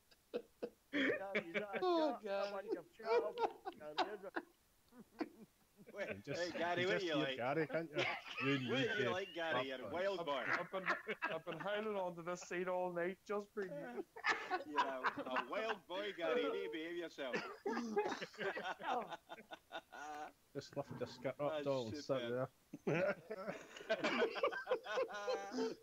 Oh, that's a cracking line, isn't it? Oh, dear. Oh, man. Oh, giggles. Right, No, back Gary, this up, Bob. proud of you. Ox, pull yourself together, Ox. What's that? I'm saying pull yourself together. Wait a minute, I wasn't the guy in the cabin with the smoking With jacket. the smoking jacket on his own. Give us some more of this 50 Shades here. What does it mean? Oh, dear. 50 Shades of what? Oh, boy. Oh, dear. Well done, Travel. Well done, Travel. Right, so, Gary, Yes. Scottish Cup, realistic prospects for us? Absolutely. And like I said last night, that for me is that'll be the premise as to whether Mr. Marty gets the job or not. If we win it, I definitely think he will. Because like I said last night, for me, if we win it, that's a successful season. Right. I think obviously. See, I was thinking about this earlier because I was listening at the first hour when you were talking about it, and I'm just trying to think: is it better to get them early, or is it better to get them in the final? Because I mean, if we get them in the final, I think they'll be more, fired up for it. Whereas if we get them in an early round, I don't know if they will be as much. As long as we win, mate, I don't care where it is. Is that no kind of light and dark? Because we need to smarten up as well. Ideally we want a couple of maybe 2 or 3 games behind us where we've won the game. Mm-hmm. I mean, they could mend. Unfortunately, the draw will sort of take it all away from us. But I'm not that sure if I want them in the final. Maybe it may be best to have them in the final simply because it gives us that wee bit run, and if we can get a winning streak behind us, it may be okay. And it'll put the shittings up them for sure. If we actually start playing football and winning a lot of games, they'll be worried. I'll get them worried anyway. The perfect scenario for me would have been obviously them to lose the other day, us to beat Hibs, and then to have them in this round. That would have been the perfect scenario for me. Yeah, no, for me. Take them in the final. We beat them in the semi a couple of years ago, and bloody well Hibs beat us in the final. So, take them in the final. We'd have won it, wouldn't we? If it was the final, I'd do. True. Do you think we'll get a chance, Alan? A realistic chance? I do. Yeah, I do. I just think it needs Mr. Murray to have a wee bit more, or show more cojones and stop being scared. Play the team that's got the best players in it, and make your substitutions when the game demands that you make substitutions. You always see the other team making substitutions, and you're like, why are you not doing one? Because so-and-so's crap, and so-and-so's crap, and that one's not playing so good. I don't know, it busts my head. And I don't wish him any harm, I don't ever see Murray being Rangers manager, as in, he's a 3-year contract. I just think he's not good enough. Do you think he's got a plan B? No. You know how we always talked about Warburton having a plan B? No, he just looks like a Warburton Mark II. Instead of making half-hour changes, he waits to about the 70th minute and then thinks, I better make a change. He's not changing it for the sake of it. He's changing, or rather, he's not changing for tactics, he's changing for the sake of it. It changes like for like as well. You don't notice that? Mm-hmm. It's the same as Marty, and the same as Marty, it's the same as Warburton. It's no good enough.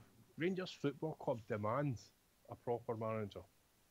Now, if you look at all these big clubs in England, and I know the money's different, but football-wise, football stature, Rangers demand a proper manager. He stepped up, guy. I agree with you, Alan. Do you know, I think, even if Graham Murray won the Scottish Cup, I don't think he'll get the job at the end of the season, and I'll tell you why. I think there's a load of investment going to come in through a share issue, and I don't think when that money's made available, which if rumours are true, it's going to be a fair amount of investment. I think some of that money will go towards bringing a good manager at the end of the season. I think he's already earmarked. Do you think they already know who they want? Aye. Right. Have you got any idea who you think it might be?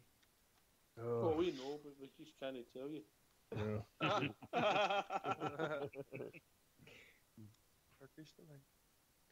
That's it. I was going to take you out and get you some women, but not doing it now.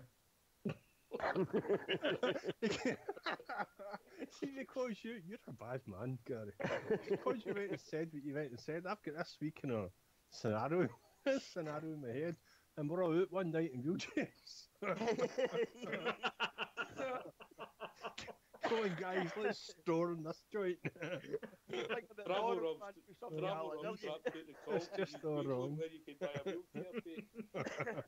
It's just wrong, isn't it? You're some man, Gary. You're some man. You're a sick mother.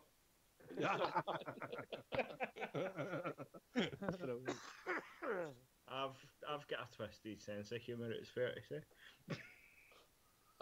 You can laugh at yourself, mate. You can laugh at everything, can you? That's it, exactly, mate. Here, mate. Here. Big Ulster.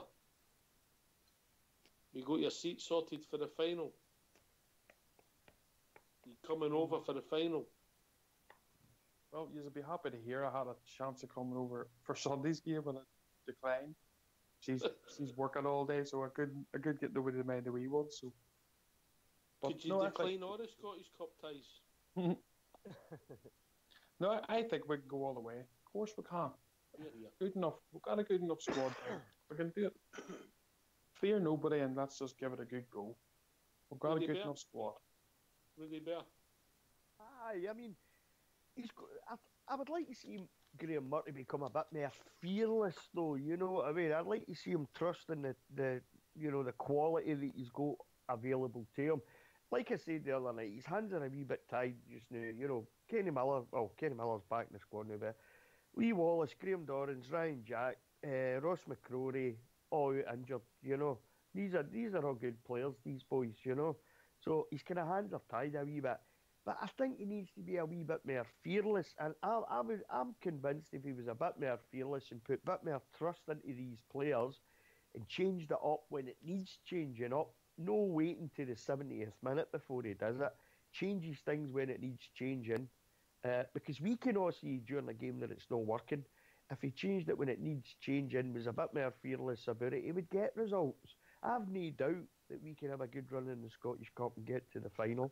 You know, I have no doubt that if we played at the top of our game, we would be capable. Say if it was the Tims in the final, we could get the better of them in the final.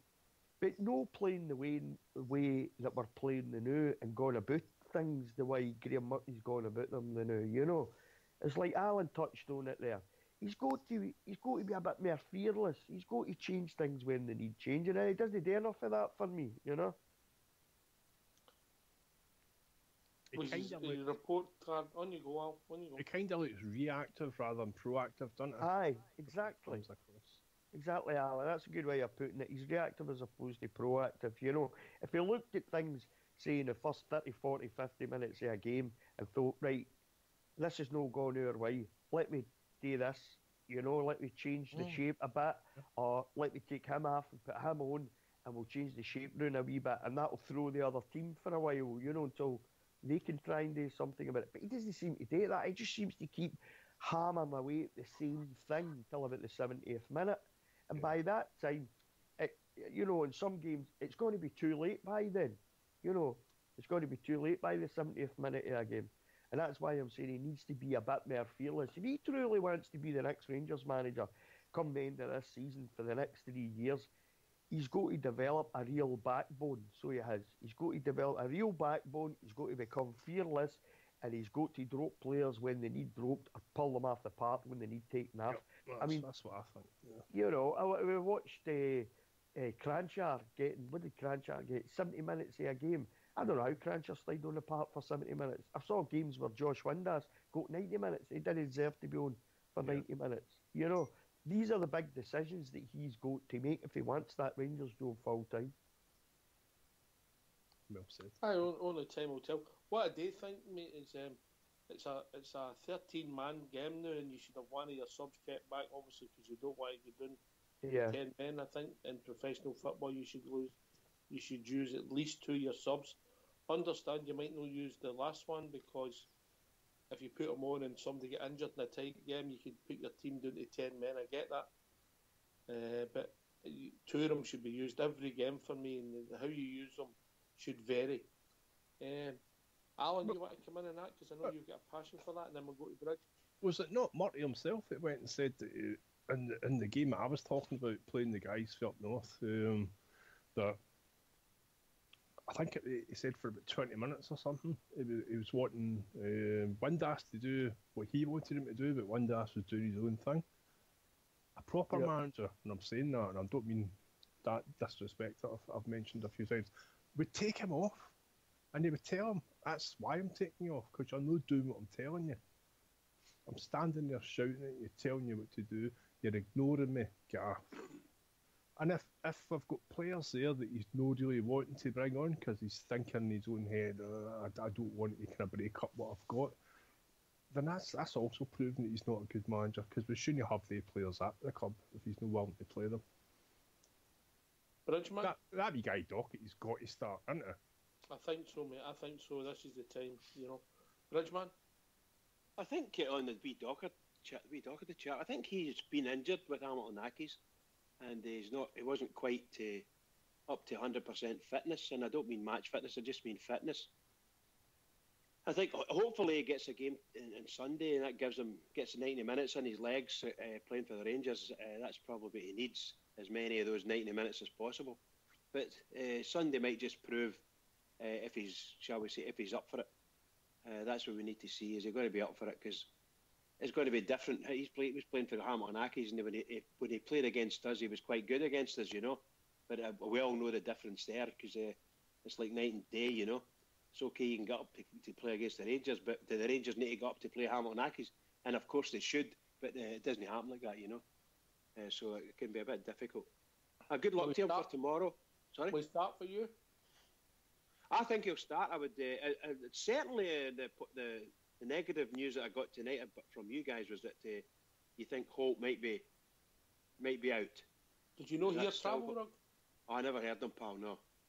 I don't blame you for that. He said it was an SPFL. It might not be that. So he checked the SPFL site and there was no sign of it. Aye, okay, I remember now.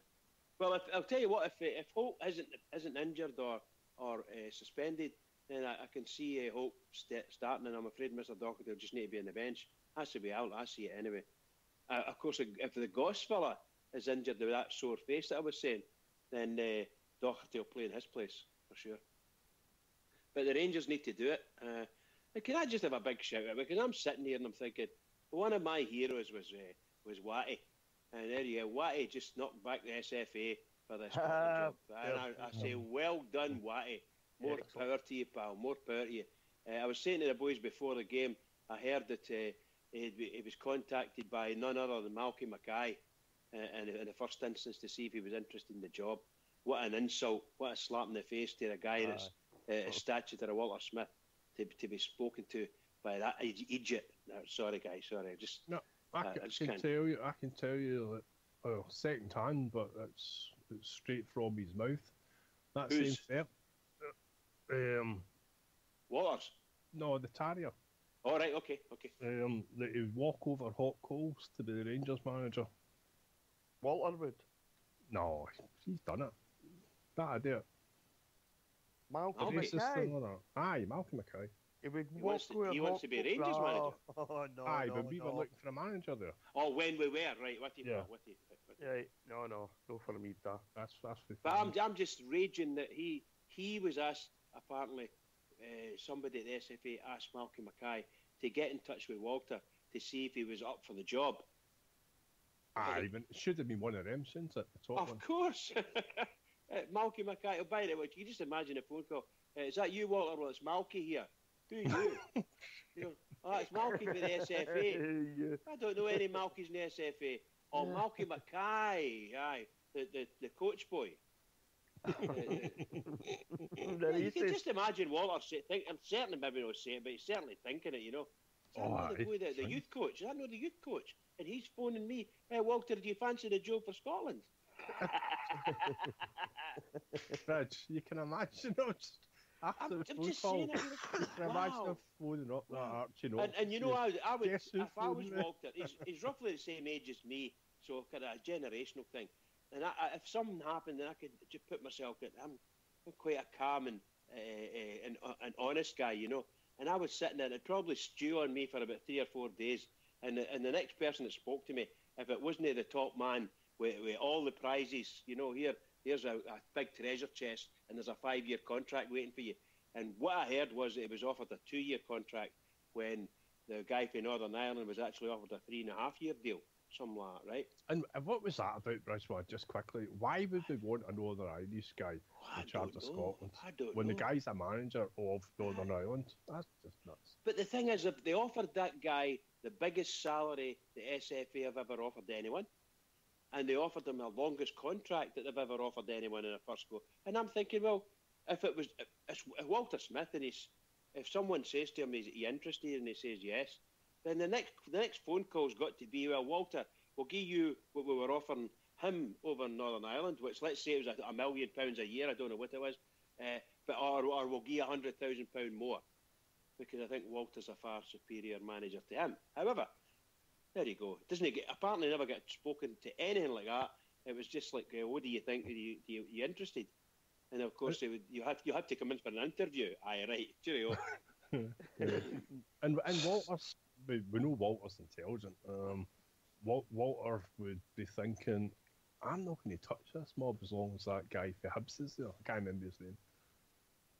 Petrie. Anyway, let's move on. So,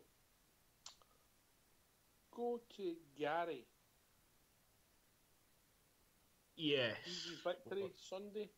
Hard game. How do you see it panning out? I think it should be quite comfortable. Going by what I heard earlier, I think we've won the last 10 against there. So I think it should be quite comfortable. What I really want us to do, though, is, I know we've talked about this before, but see when we go the 2 up, I don't want us just sitting back after that. I want us going for more. You know, because I think that's been the big problem recently. We've got that second goal, and then it's as if we just kind of... I think you're spot on, mate, and I think that's how we don't get any easy games, mate. Because we're always sitting at 2-0, and you think somebody puts one in, and then it becomes a difficult match. Absolutely. It's as if we just kind of sit back and, you know, invite the pressure on. You know, it's as if we feel comfortable at 2-0, but it's really not. 2-0 is not a comfortable score, you know. Rudy? I think I don't think it's going to be as easy as maybe young Gary there seems to think it's going to be. I think it's going to be pretty tough. A wee tight part. I think they'll totally be up for it, and I think it might take us a while to break them down. I do agree with what Gary said there about, you know, if we get the 2 goals, then go and score 3 and 4. You know, totally finish them off. That's something that we've not managed to do really much this season, and it's like you say, a 2-0, you know, a 2-0 lead is it's a wee bit precarious, you know. If they score a goal or anybody scores a goal against you, it's then becomes a bit dodgy for you, you know. But I think it'll be a tough game. I don't think it'll be easy at all. Well, mind Rudy, against Thistle we were 2 up, and we started that crap of playing on the break when we should have just kept playing the football because we had all the moves. Aye. Yeah. Bit of feedback here, boys. Hello? Everybody there, aye? I'm fine. Aye. Yep. Just a wee bit of feedback here. Sorry. Aye, no, that's a good point you made there, Alan. You know, it's right what you say, but it's not the first time we've done that, you know. And they seem to, it's like Gary said, you know, they go 2-0 up and they seem to take the foot off the gas. They think the job's done, you know. It'd be different if we were one of the top Italian sides for the past, but we're not. Aye. Love it. But Catenaccio in Scotland. Could I come in there, boys? There you go, Bridge. On you go. I just wanted to say one thing. I was reading on Follow yesterday, and it was a wee snippet about my favourite company. And I don't know how true the story is, but there's a story going around that the BBC's listening figures have dropped by over 100,000. Yeah. So I don't know how true it is. I wouldn't be surprised if it was. It's not official, is it? Where did it go then? So what's the figure? They fell by 100,000 over the last annum. Last year. Anyway, we've reached that time of the evening. Big Ulster, can you give us a shout out? Yeah, just shout out Mr. Murray and his team. Go out Sunday and get the job done. Alan 63. Yep, along the line. So Ulster, Mr. Murray, get the guys jail. Pick your own team. Don't let the press pick your team. Rudy. Aye, same as Alan and Ulster. Gives a performance, a good performance, get us into the quarter final of the National Cup. We need it. Wheels.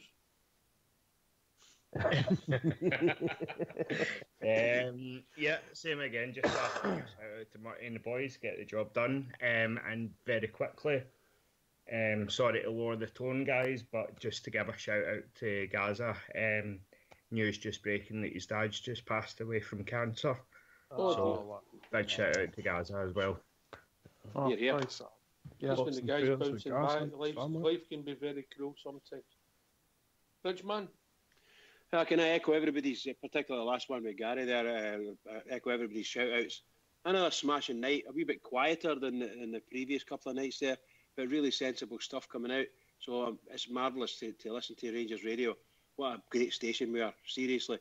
Well done to everybody that takes part, including the lobby, everybody. And to all the Rangers fans all over the world, and particularly Rangers fans on here on Rangers Radio. Everybody, please, keep it going for the Rangers, because we need it. Keep it going. You hear, Bridge? Can I thank Alan, yourself, Bridge, Fox in the background, Gary, Rudy Bear, Big Ulster, and the one and only Travel Rug for taking the time to join the show. Can I thank everybody in the lobby? Thank everybody for listening to Rangers Radio. This has been Rangers Radio. We'll be back at 1:30 on Sunday afternoon for a pre-match show for the Cup tie away to Ayr United. And don't forget, the Euro show's back at 8 o'clock Sunday night. Between 8 and 10 Sunday evening, a new updated Euro show. Thanks for listening. Take it away, Fox.